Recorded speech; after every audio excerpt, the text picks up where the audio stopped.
What is up, you guys? It's your girl Kayla, and I'm back with another video.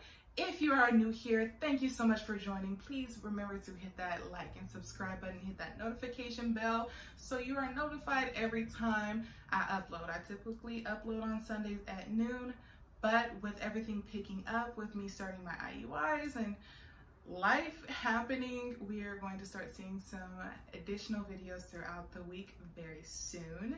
So please remember to do that. If you are returning here, thank you so much. Welcome. If you have not already, hit that subscribe button and that notification bell. I don't know what hindereth thou. What hinders you? What's stopping you? It's free. But thank you guys so much for being here. Thank you so much for coming back. I appreciate every single one of you. So y'all know, if you're returning here, I don't like to hold y'all up, so we're gonna get straight into it. I was looking at some data because I wanted to discuss a completely different topic today, but while I was looking at some data, I also found some other data that I just could not leave alone, and that is regarding the maternal mortality rates in America. It's too high. It is too high. Because I'm dealing with numbers, because I'm dealing with statistics that the CDC has produced, I had to write it down because I don't want to get this wrong, because this is too important for us to get wrong. So as of 2017, the maternal mortality rate, that is death in women that are pregnant up to a year postpartum, was 12.2 out of 100,000. That's not percentage. I'm sorry, 12.7 out of 100,000. That's not percentage. I don't know where they get the decimal point. I feel like every person should be a point, but that's what it is. That was the rate. As of 2018, they didn't get any reporting, or not enough reporting, I don't know, until 2018, and they just produced that data January 30th of this year to us. So as of 2018, it's increased to 17.4 people dying out of 100,000 live births. Like, in a first world country, that number should always be going down. It should never be going up. With all the technology that we have, all the training that our doctors are required to have, all of these things, that number, the maternal mortality rate in America, should not be going up. It should always be going down. And what bothered me is the fact that, according to the CDC, the majority of these mortalities are completely unnecessary and avoidable. So that's saying that it's not like, oh, there's nothing that we can do, or oh, blah, blah, blah. Like, this is negligence that's going on. This is them not paying attention to the patients. This is not listening to these patients. And for whatever reason, they're not listening. They're not doing their complete job. And women and children are dying. So, why is this important to us? Besides the fact that this is a birthing channel, we're women. We are men, women, we are adults who live here in America or live in a different country that find this data important, because there's no reason why anybody should be dying. Did you guys know? And I'm just going in order from highest rate to the lowest rate of the three major groups that they recorded. Black women, Black non-Hispanic women, have a 37.1 rate of death out of 100,000 births per year in America. White non-Hispanic women have 14.7, a rate of 14.7 out of 100,000, and Hispanic women, 11.8. This isn't percentages, this is numbers. Nobody should be dying.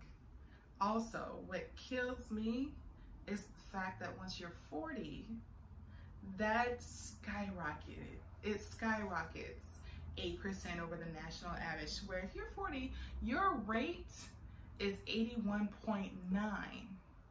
So 81.9 women out of 100,000 who are over 40 that are giving birth die each year from complications regarding their pregnancy or postpartum, and the majority of that is avoidable. So what's happening that's causing us to die? I love the way Nurse Zaid puts it. If you don't know anything about this, it's everywhere, especially with the Black Lives Matter movement and everything else going on. People are getting so sick and tired of just brushing these facts under the rugs that people are coming out and speaking about biases everywhere.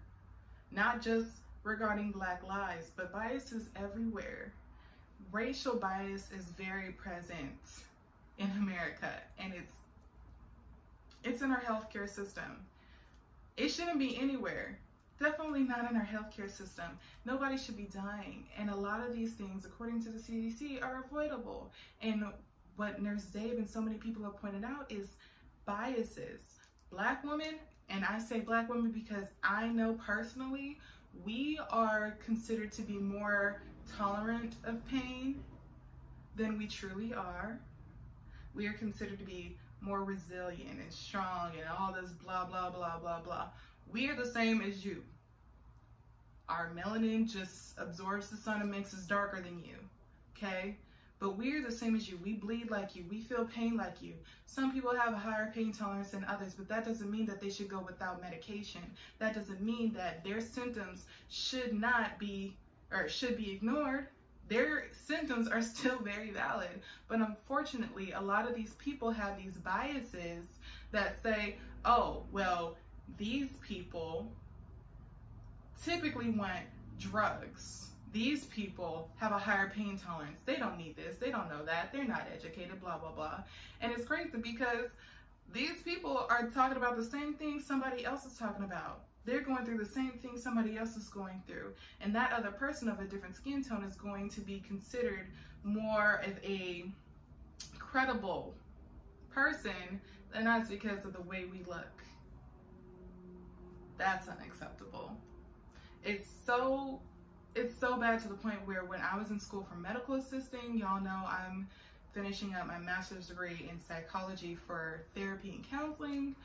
But many years ago when I was in school for medical assisting, they told us, we are our patients' advocates. You need to press to your families. You need to press to your patients that advocacy is important because without it, these doctors aren't going to listen. And even then, they may not listen.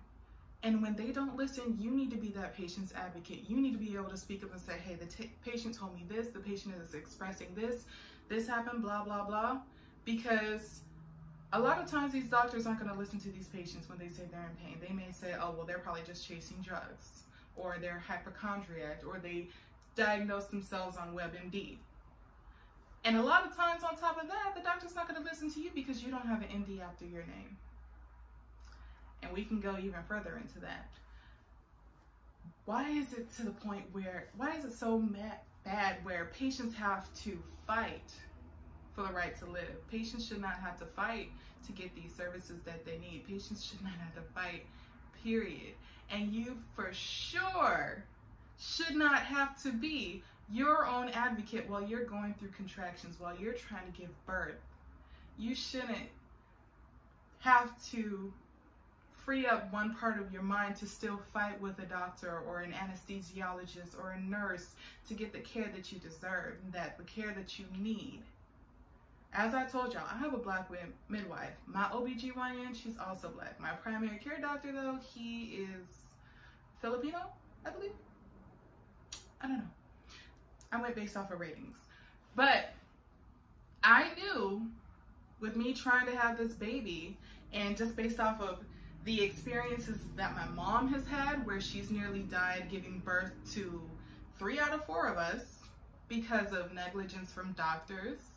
And I look at my friends who almost died, who almost bled out. I looked at family members who've also had these horror stories. And I look at social media where people share their own horror stories. Because the doctors there, the nurses there, somebody there has a bias that has gone unchecked, and they believe that whatever the actual patient is saying to them isn't true, and they don't do their job, and they've almost died. So what can we do? What are we going to do, you guys? What are we going to do? I know for me, what I've chosen to do, because I'm not going to cuss, but I for sure am not going to fight somebody while I'm giving birth. I do not want to have to fight for my life or my child's life while giving birth against somebody's bias. I'm not going to fight somebody's bias while I'm giving birth. I may have to fight for my life for other reasons, complications or whatever. Lord willing, I don't. But I do not plan to have to, I don't want to have to plan to fight somebody. So, and I'm not talking about physically fight, although I've heard horror stories. But I chose a Black midwife, not because I'm racist or anything, but it's recommended at this point because a lot of these doctors have these reputations for being racist, whether it be openly racist or microaggressions, whatever you want to call it. They have these reputations, and people die because they don't care. They don't care. My midwife is so concerned with the mortality rate going on right now, and she takes extra precautions to make sure that I'm okay, baby's okay, and she will continue to check up on me throughout my pregnancy and postpartum. And if I ever feel like there's something wrong, I'm more than welcome to come back to her and say, hey, this is what's going on. Can you check me? You know, whatever. And she's not going to say, oh, well, not right now, or oh, blah, blah, blah. She's going to get in there and she's going to check. And that's what I love about her. She has that reputation. It's not just me thinking, oh, from a vibe. She has that reputation. And I appreciate that, because I look at my mom's horror story. She almost died having me. I was there, ready to come. The doctors were refusing to check her for hours because she was a day due before. She was going into labor a day before her due date. And they had a lot of women there that had been coming, and they weren't pushing, you know. They're just going through the majority of their labor there, not even in active labor. They didn't have they didn't even have the decency to check my mom. And when they finally checked her hours later, my head was there. And I was turned the wrong way.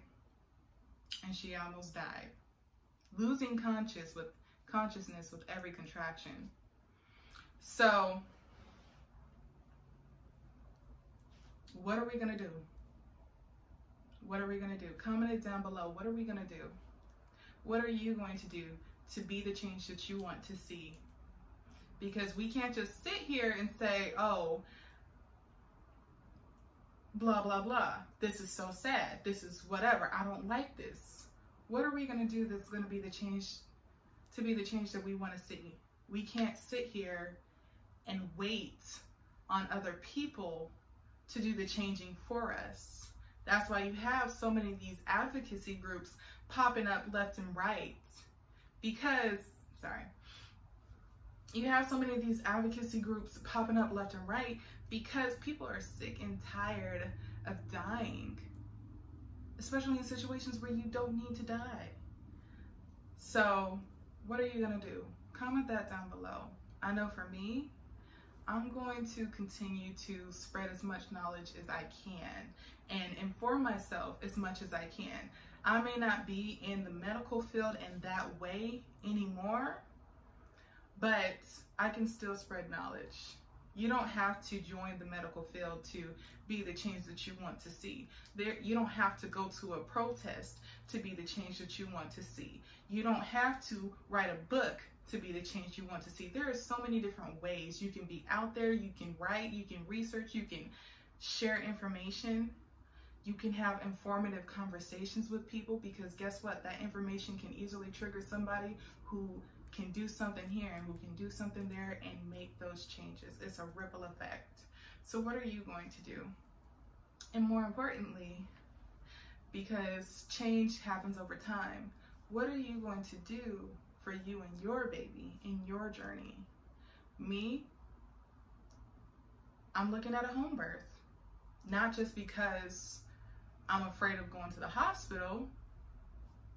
I'm not necessarily afraid of hospitals, but I just don't like the idea of having to fight with them. So if I do have to go to the hospital, my plan already, my mom and I are looking at doula classes, because I would love for my mom to be able to enjoy being grandma in that situation.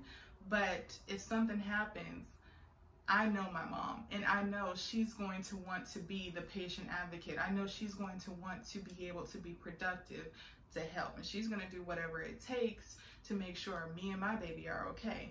So the best thing for us is doula classes. She can step in and be that doula if she feels like it when we're giving birth at home, or if we give birth at the birthing center that my midwife is opening, or at the hospital. And even then, my midwife, because the hospital is my backup plan, my midwife also does Montrese, I don't know if I'm pronouncing that, but it's Montrese services, where you're doing everything that the doctor does except for that last part of just guiding the body out when you're giving birth. So she will be my doula. She will be checking my vitals. She's going to be checking the baby's vitals. She's going to make sure I'm okay, make sure baby's okay.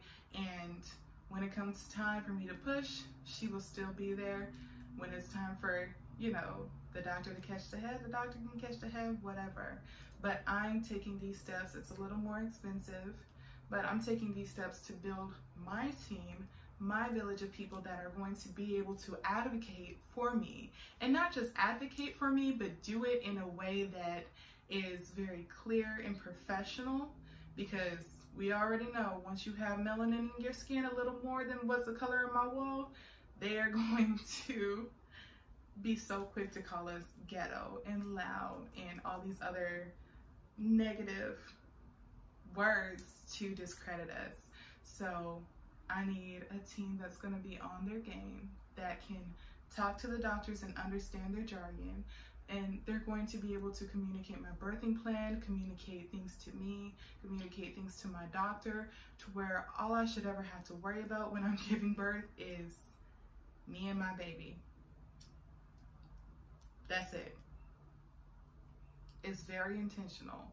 A lot of the things that I do are very intentional, because I refuse to leave my child on this earth without me if I can help it. And I refuse to lose my baby if I can help it. So if y'all want to know more, go ahead and let me know. Like this video, comment down below how you're feeling about this, what you're going to do. If you have plans for, you know, birth and how to protect yourself and how to prepare for it, go ahead and share it below. Or if you have questions, go ahead and share those questions below. We can create that dialogue. If you have not already subscribed, go ahead and subscribe to this video and hit that notification bell. More videos every Sunday at noon, and I will see you guys next week.